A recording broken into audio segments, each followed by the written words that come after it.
এখানে প্র্যাকটিস গুলো ভিন্ন ভিন্ন আঙ্গিকে আমরা শুরু করেছি। সেই প্র্যাকটিস গুলো আমাদেরকে পরিবর্তন করতে হবে।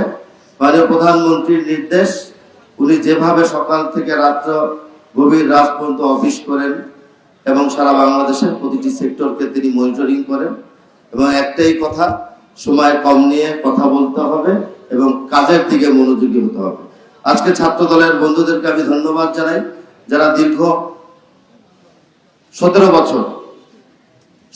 বছর ফ্যাসিজমের বিরুদ্ধে আন্দোলন করতে গিয়ে আমাদের ছাত্র দলের, যুব দলের, স্বেচ্ছাসেবক দল, বিএনপি পরিবার এবং বিভিন্ন রাজনৈতিক দলের নেতৃবৃন্দকে ওই সময় ফ্যাসিজমের বিরুদ্ধে কথা বলতে গিয়ে তাদের শহীদ হতে হয়েছে, আত্মহত্যা দিয়েছে, আহত হয়েছে। এখনো হাজার হাজার নেতা কর্মীরা বন্ধুত্ব বরণ করছে। আজকে ছাত্র দলের এই অবস্থান একদিনে তৈরি হয়নি। আজকে ছাত্র দল একটা ভালো উদ্যোগ গ্রহণ করেছে। তারা বুঝতে পেরেছে আগে আন্দোলন করেছে, পরিবর্তন হয়েছে দেশে, এখন মাননীয় প্রধানমন্ত্রী জনাব তারেক রহমান এই দেশের রাষ্ট্র পরিচালনার দায়িত্ব নিয়েছে জনগণের খেদমত করার জন্য, জনগণের সেবা করার জন্য। তাই ছাত্র দলের অভিভাবক হিসেবে জনাব তারেক রহমানের নির্দেশনা ছাত্রদল অবশ্যই পুঙ্খানুপুঙ্খানুভাবে পালন করে চলেছে।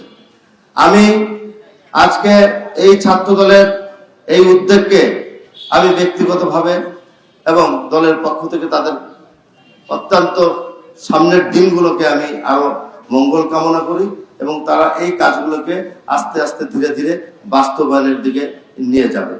আমাদের জুলাই মাস, এই মাসটা আগস্ট মাস, জুলাই মাস, সবাই বলি আমরা জুলাই আগস্ট, সবাই বলি জুলাই আগস্ট, এর আগেও অনেক আগস্ট আছে। 17 বছরের দীর্ঘ যেই প্র্যাকটিস গুলো করেছি আমরা দীর্ঘ 17-18 বছরে হাসিনার বিরুদ্ধে আন্দোলন করতে গিয়ে আমরা অনেক ক্ষতিগ্রস্ত হয়েছি। তার ফলশ্রুতিতে তো জুলাই আগস্টের সৃষ্টি হয়েছে। আমরা ছাত্র দলের অনেক নেতা কর্মী শহীদ হয়েছে। এই জুলাইয়ে আগস্টের আন্দোলনে আমাদের ছাত্র দলের 460 জন নেতা কর্মী আত্মহত্যা দিয়েছে। বিএনপি পরিবারের 460 জন। অন্য একটা রাজনৈতিক দলের দেখান তো এরকম শত শত নেতা কর্মী আত্মহত্যা দিয়েছে কিনা। আজকে আমাদের ওয়াসিম চট্টগ্রামে আন্দোলন করতে গিয়ে তিনি শহীদ হয়েছে। আমরা ছাত্র দলের প্রিয় আইএসটি নেতৃবৃন্দের কাছে আমরা সবাই কৃতজ্ঞ যে একটা ভালো উদ্যোগ নিয়ে তাদেরকে তো আমরা কিছু ফিরিয়ে দিতে পারবো না, তার পরিবারের কাছে আমরা ওয়াসিমকে ফিরিয়ে দিতে পারবো না, কিন্তু ওয়াসিমের জন্য একটা চত্বরের যে উদ্বোধন ঘোষণা করলাম, এই চত্বরটা যাতে সব সময় আমরা রক্ষণাবেক্ষণ করি এবং আইএসটি কলেজের শিক্ষক শিক্ষিকা ছাত্রছাত্রী বন্ধুরা এই চত্বরটাকে একটা সুন্দর আধুনিকায়ন করার জন্য যদি কোনো চেষ্টা করে সেই ব্যাপারে আমি সহযোগিতা করব। আমি চাই ছাত্রদল দেশ গড়ার কাজে থাকবে।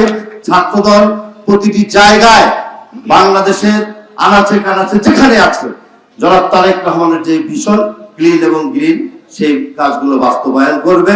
সন্ত্রাস চাঁদামুক্ত একটা ভালো সংগঠন উপহার দিবে। যেখানে ছাত্রদল থাকবে সেই ছাত্রদল হবে মানবিক জনসেবা।